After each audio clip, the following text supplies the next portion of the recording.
방역이 곧 경제라는 말이 최근 발표된 9월 고용 동향 통계에서 현실로 드러나고 있습니다. 지난 5월 이후 점진적으로 나아지던 고용 상황이 다시 악화되었습니다. 서민들의 삶도 더욱 어려워졌습니다. 8월의 뼈아픈 코로나 재확산이 원인이었습니다. 코로나 재확산으로 국민들의 소비 심리가 위축되고 사회적 거리두기 강화로 영업이 제한되면서 서비스업 중심으로 취업자 감소 폭이 다시 확대되었습니다. 본격적인 하반기 채용 시기에 발생한 코로나 재확산은 신규 채용마저 크게 위축시켜 일자리 상황을 더욱 악화시켰습니다. 고용 상황 악화로 일자리를 잃거나 구하지 못하신 분들, 일시적으로 휴직하신 분들, 특히 더욱 어려워진 청년들의 일자리 실험을 생각하면 마음이 매우 무겁습니다. 코로나 재확산이 우리 경제와 일자리에 얼마나 악영향을 미치는지 다시 절감하는 계기가 되었습니다. 정부는 최선의 방역이 경제를 살리는 지름길이라는 점을 거듭 명심하겠습니다. 정부는 고용시장 충격을 조속히 극복하기 위해 총력을 기울여 나가겠습니다. 4차 추경으로 마련한 긴급 고용 안정 지원을 신속히 마무리하고 위기 가구 지원에 심혈을 기울여 주기 바랍니다. 또한 30만 개의 공공부문 일자리 공급을 연내에 완료하고 내년 103만 개 공공일자리 사업도 연초부터 공백 없이 집행될 수 있도록 사전 준비에 만전을 기해 주기 바랍니다.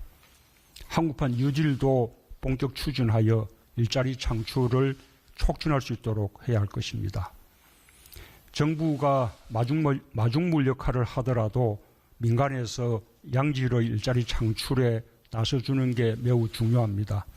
정부가 민간 투자 지원과 규제 혁신의 속도를 내 적극적으로 뒷받침해 주기 바랍니다.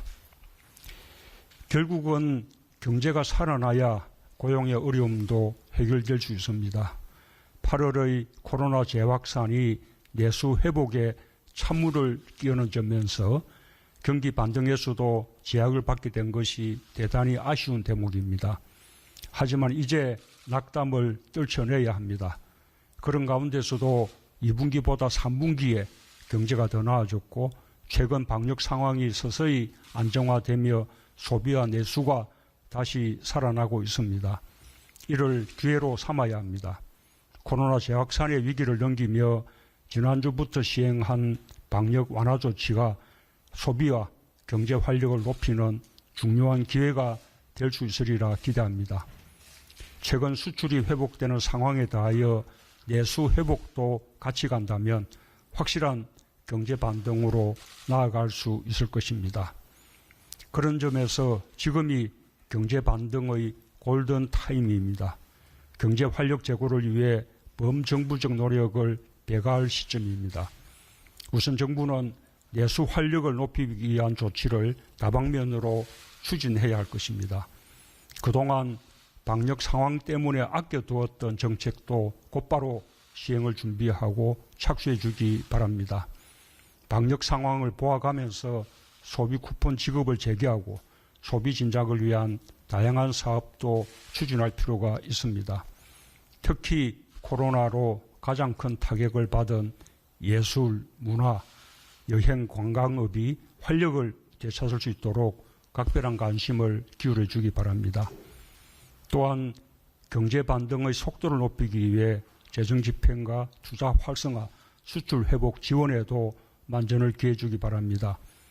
기업과 민자, 공공의 투자 계획도 연내 차질 없이 집행되도록 노력해야 하겠습니다. 특히 회복세에 들어선 우리 수출이 유럽 등 전 세계의 코로나 재확산 때문에 또다시 어려움에 처하지 않도록 최선을 다해 주기 바랍니다.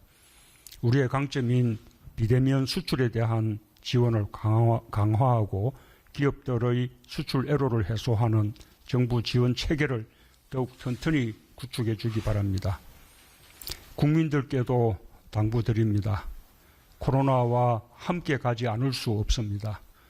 방역과 경제를 함께 지켜야 하는 일상입니다. 8월의 집회를 되풀이하지 않고 지금까지 해오던 대로 지치지 않고 방역 수칙을 잘 지킨다면 방역과 경제에서 함께 성공할 수 있습니다. 국민 여러분께서 방역 성공과 경제 반등의 주체가 되어주시길 부탁드립니다. 정부도 국민과 함께 방역과 경제에서 함께 성공할 수 있도록 최선을 다하겠습니다. 예, 감사합니다.